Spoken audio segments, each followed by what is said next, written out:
So you want to be a content creator, but you're also wondering, has that boat already sailed? Is the marketplace already oversaturated with influencers and creators? Today, we're answering the question, is it too late to become a creator? Welcome to Small Steps, Big Moves, the podcast about the business of influence and content creation. My name is Carmen Sognonvi, and I've been a content creator since 2016, primarily in the luxury family travel space. And even as a small to mid-sized creator, I've been able to generate six figures in revenue from paid travel and brand deals every single year since 2018. So to me, the business side of this profession is just as much fun as the creative side. Hi, I'm Giovanna Gatto, and I'm a freelance video editor and content creator in the food and travel space. I primarily work with small businesses and other content creators, and I've been watching YouTube since before I could ride a bike. Now that I work professionally in this space, I've really enjoyed being able to take a peek behind the scenes and see how this business truly works.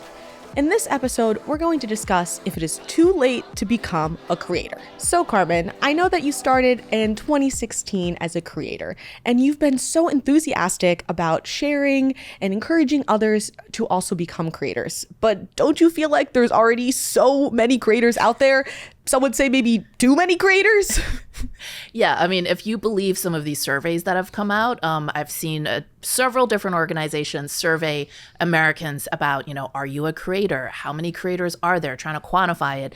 And if you believe some of these numbers, there could be as many as 200 million creators around the world. Apparently 25%, anywhere from 25% to 88% of the US population considers themselves to be a creator of some sort. So I feel like these survey numbers are very unreliable because it's like, what does that really mean, right? Like, oh, I post on Facebook when it's my kid's birthday. I'm a creator. Who knows how they're defining those terms. So yeah, I would say that one thing that's definitely irrefutable is that there are many more creators today than when I started back in 2016. Yeah, I would say so. I mean, that's over half of the population that they're speculating considers themselves a creator, whether they're making an income off of it or not. Yeah. And the thing is, even if there are more creators today, right? I think that is definitely true. But the other thing, the flip side of the coin, is that there's also many more opportunities for creators than even when I started in 2016, which isn't even that early on. And so, you can look at it in both ways. Yes, there's more quote unquote competition, but there's also more opportunities for everybody now. Yeah, and it's interesting because the opportunities come from those businesses, the businesses and brands that want to spend money on influencer marketing. And honestly, if businesses and brands aren't spending money on influencer marketing, then they should just take out an ad in the newspaper because it's truly one of the most modern and lucrative forms of marketing that there is today. Yeah, and I mean, it sounds crazy, but seriously, back in 2016, you would actually have to kind of try and find out whether a brand did influencer marketing before you pitch them, which today sounds ridiculous, right? That's like saying what company do they do any marketing at all? Of course it's part of the mix, but no, it wasn't that long ago that not every brand was sold on that type of marketing just as a tactic at all. So yeah, I think that's one thing that's definitely changed a lot.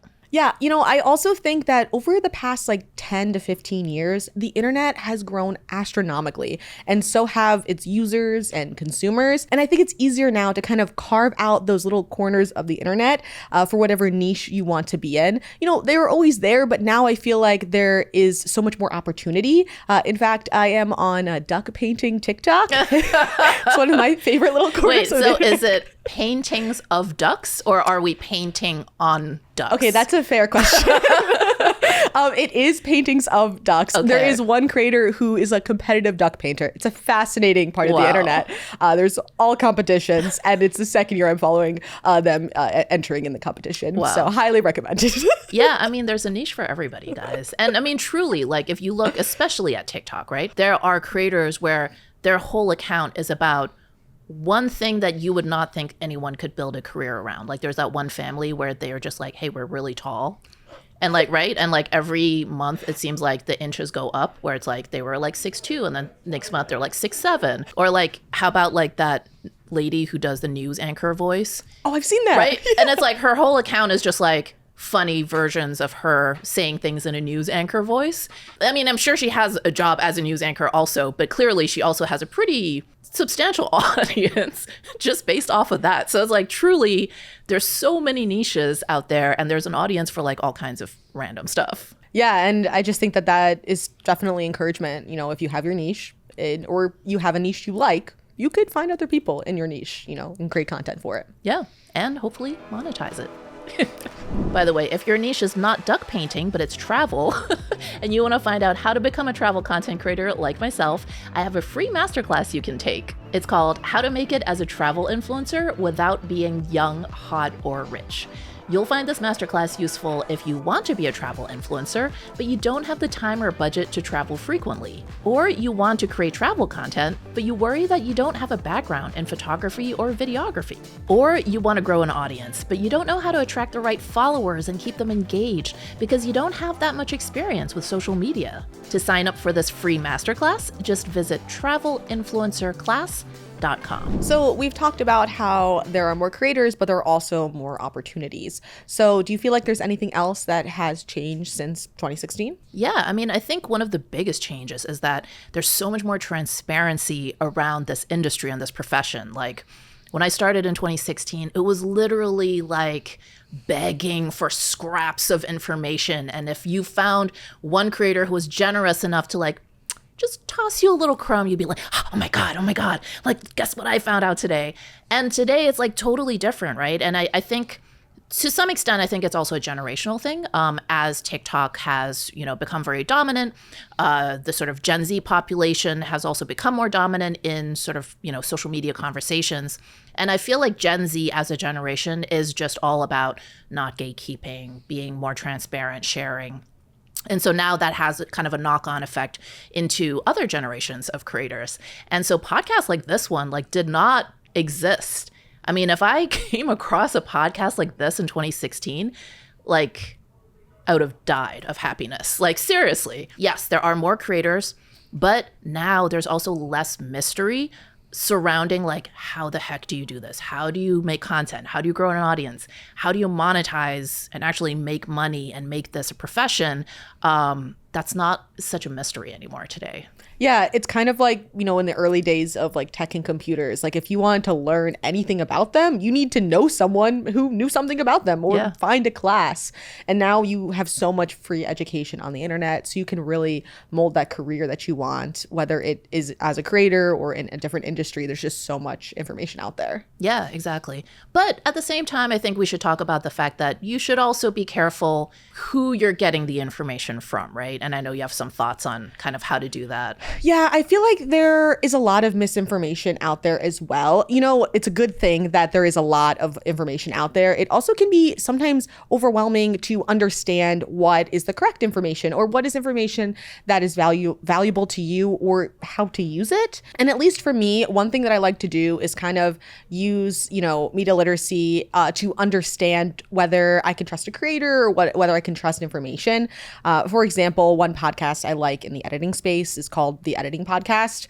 Both of the two creators that make the podcast, one is a famous, I wouldn't say famous, he's edited for Jake Paul, I believe. So a lot of people know his name. Logan Paul, Giovanna. Oh my gosh. My goodness.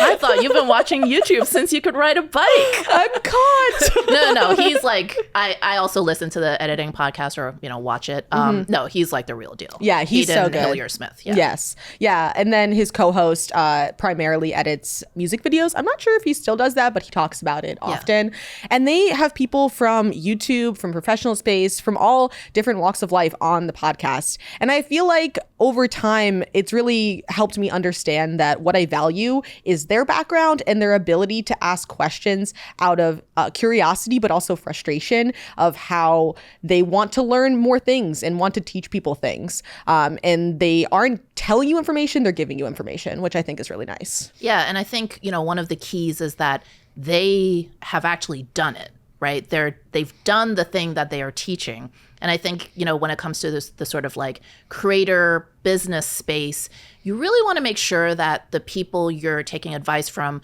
well, I think it's helpful if they're still in the game, because I have seen there's a lot of people who give advice about how to do brand deals and stuff like that, but they're basically retired, right? Like they haven't really been actively making content for like 5 years.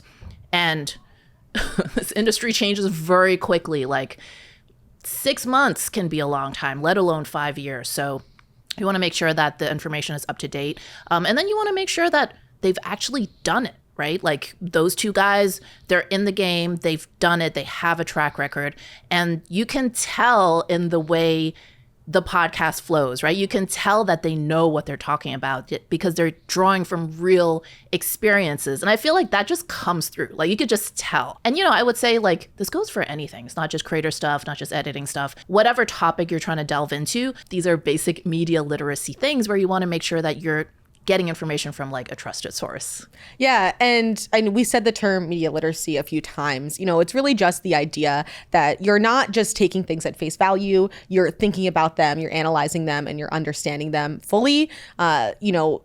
We don't have to get into the technicals about how to do that, but it's more about, don't just take something at face value, try and listen to what the person is saying and understanding why they might say it. By the way, if you're finding this video valuable, please hit the like button. It really does help us reach more creators just like you.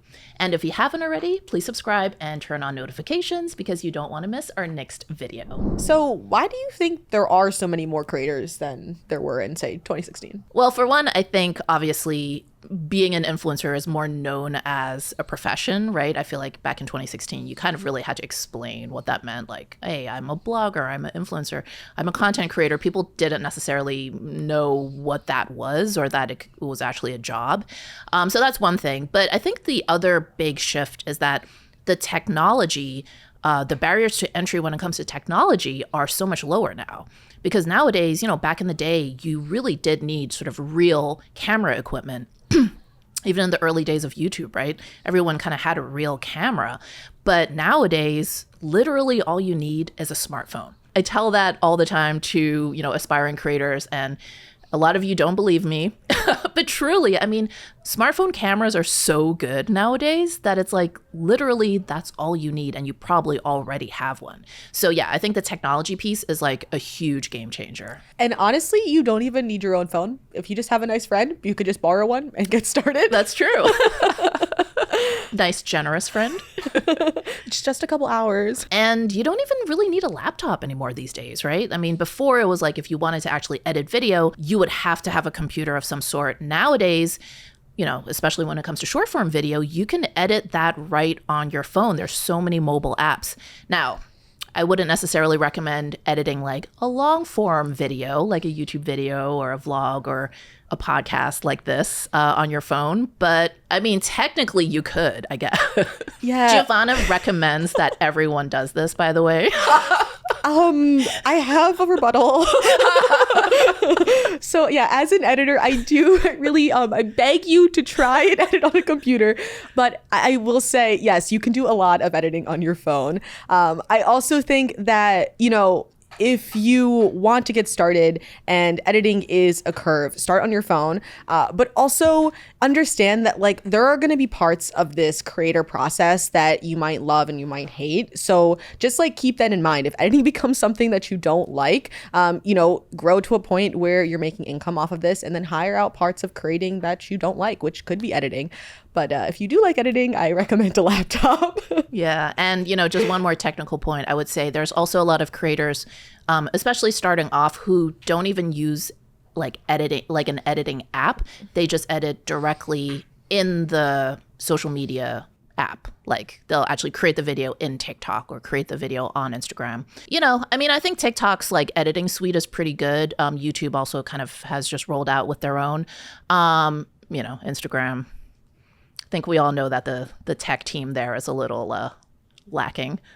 The other thing is when you do edit outside of the social media apps, you then can have control over your project, because when you're starting out, if you just edit in TikTok, then that edited video, you can never open that again. You just have the final product that's branded with TikTok's branding. So if you want to go put it on other platforms, it's only going to have that TikTok branding. If you want to re-edit it or repurpose it of any sorts, you have to start over. You have to go take all those clips that you had originally imported. And if you had put them only in that app, I'm not even sure you can even get them out of the app at that point. So yeah, if you're only using a phone, then look into the third-party apps. A lot of people like CapCut. Or if you have an iPad, you can use Adobe Premiere's app. I think there's Adobe Rush as well, iMovie, or I think YouTube has an app as well now. But just look into it and test the waters with editing. Start out with those 1-minute videos. And if you want to work your way up to, an hour-long video, then maybe see what your iPad can handle, or if you need a computer instead. Yeah. And by the way, we are aware that there are different hacks and apps you can use to remove the watermarks of videos that are within a social media app, like a TikTok, for example, but they always degrade the quality. So it's like, yeah, technically you can remove the watermark, but it always ends up looking like crap. So like, that's not really ideal. I would say the other thing is that there's a lot of creators who just shoot, not just edit, in a social media app. Like my daughters, their generation, they do everything in TikTok. And I can't tell you how many like tearful nights there have been where we're on a trip and my daughter's like made a TikTok from like beginning to end. And then something happens and she loses the entire video, as well as all of those clips, because they were all shot in TikTok, not on her camera, on her phone. So I just feel like it's just much safer. I think as a professional editor, as a professional creator, I'm all about like data security and backing up files. And yeah, you're just going to avoid a lot of headaches, I think, by editing on a laptop or using a third-party editing app. Yeah, I think all in all, you only need a phone to get started, but if you outgrow it, let yourself outgrow it and work on best media practices, and that can be moving to an iPad, a tablet, or a computer, and having your footage backed up, yes, so you don't lose it. So do you feel like it's easier to grow today than it was in, say, 2016? Yeah, I think in some ways it's actually easier today to grow than back in 2016, because on the one hand, yes, there are more creators, there's more people like in the marketplace doing this. But on the other hand, I feel like virality has been much more sort of democratized because there's more of these apps. And obviously TikTok is a great example. Literally anybody can go viral on TikTok because the algorithm doesn't necessarily judge. It really judges like each video on its own merits. It's not as based on like the size of the overall channel and how many followers you already have, how your previous videos have performed. It's literally like every video you put out there is its own entity. And so a lot of people, just regular people with regular accounts, not even trying to be creators, have gone viral on TikTok. And then I think over time, Instagram has tried to copy that aspect of the algorithm a little bit for Instagram Reels. And, successfully so, I would say. I mean, I know a lot of creators who were sort of like stuck for a really long time in very low numbers on Instagram. And then as soon as Reels came along, they were able to suddenly see really dramatic growth, sometimes off of just like 2 or 3 viral videos. So in that way, I actually think in some ways, even though it's a more competitive landscape in some respects, again, there's sort of more opportunities for your content to be seen. Yeah. And, as long as the internet exists, we're always going to hear about people going viral. But, with the, creation of TikTok and how great that algorithm is, I think that there is just more opportunity and likelihood of being able to grow viral, whether it's in a small or a large sense. So it's just important to understand not to chase the virality, but also to just be aware of it and know that the likelihood is greater in our current climate. Yeah. And actually, one funny thing about virality is that very often it can also come along with like mainstream media coverage.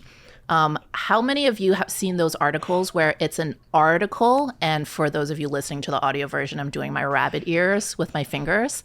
And the whole article is literally just describing frame by frame what happens in a TikTok. And there's no analysis, there's no opinion, there's no anything else, but it's like viral TikTok shows how blah, blah, blah, blah, blah. And it's literally like, hey, first this happens, and then this happens, and this happens. But what's funny is that you as a creator can now say, hey, yeah, I was written up in the Daily Mail. Even though it's like, were you really? Yeah, I guess, you could add that to your resume, right? So it's funny that as much as and once you start working with PR agencies, you'll know that you'll come across some PR people who are like, oh, like we only do like real media. We don't deal with social media. And it's like, dude, so much of mainstream legacy media nowadays is reliant on social media for their content. I mean, there's so many articles that are just like a list of like funny tweets, right? These are the funniest reactions to, the Chris Rock Oscar slap. And it's, a so-called article that's literally just like 20 tweet embeds. And that stuff happens all the time. So I just feel like more and more there's less of a distinction between traditional media or legacy media and social media, because so much of like the conversation these days is driven by social. So I think mainstream media realizes they have to be a part of that conversation, even if it's in this very like clunky way where they're just retelling stuff that someone else did. So keeping in mind everything we've talked about, what do you say to someone who, still is nervous about becoming a creator? If you're feeling intimidated, if you're feeling like, oh, I think there's too many voices, I can't stand out, I would say, why not you, right? Why not you? Like, if you look at a lot of creators, they're just some guy, some girl, Yes, of course, pretty privilege is real. Some creators already come from amazing talent, or they're really good at something, or they already maybe had a leg up because they were on a TV show, or, things like that. Those things exist. But for a lot of people, they're just like a regular person, And I think we have a tendency to sort of like put people on a pedestal, but it's like, I feel like a great example is like the street artist Banksy, right? So for years, like decades, he's been shrouded in mystery. Like, who is this guy? Like, he's so mysterious and his work is selling for like millions and people are like so excited when a new work goes up. And he's recently been pretty much like unmasked, like more or less confirmed. And he's just some dude, like literally, like there's nothing that interesting about him. He's just some guy. And it's like, if you're also some guy or some gal, why not you, right? Like, it could be you. Yeah, I think we're all just some regular schmegular Joe Smo from middle of nowhere, Indiana. Yeah. And I think the difference is like the people that sort of made it are people who really felt like they had something to say, and that doesn't have to be like anything deep. It could just be like a need to entertain, a need to like frame things in a different way. And they just like stuck with it. It's not necessarily that they are so immensely talented or they're so different or they come from these really special circumstances. And, and making it, again, is also relative, right? Like making it doesn't necessarily mean you have to have 10 million followers. Making it could just be, hey, I'm making a very nice side income that supplements my lifestyle and I'm having fun making this kind of content and entertaining an audience. It can be whatever you want it to be, but you don't have to be that special. Like my webinar, you don't have to be young, hot, and rich to do these things, even though there are obviously creators who do check those boxes, right? Whereas like you look at them and you're like, oh, well, you already had these advantages going for you. Yes, but there's plenty of creators who didn't have any of those things. And why not? Could be you. Yeah. And when you're on this journey, there's always going to be someone who's 10 steps in front of you and 10 steps behind you. So charge up your ring light and get creating. So you have big dreams of becoming a creator, but you have no idea where to even begin. What do you post? When do you post? How do you find an audience? How do you actually make money? Check out this video where I explain exactly what I would do if I was starting over from scratch as a new creator right now. Thanks for watching, and we'll see you over there.